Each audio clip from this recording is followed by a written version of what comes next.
आब आशा पुड़कड़ू माँ फूल तोड़ब फानी के।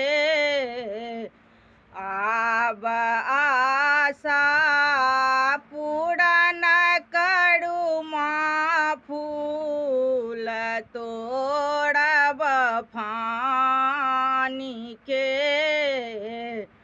जननी हे माँ नित्य पूजब नेम व्रत के ठानी के।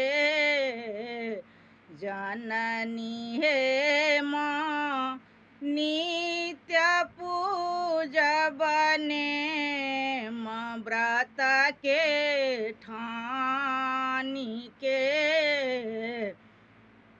हे भवानी दुख हरू माँ पुत्र अपन जानी के।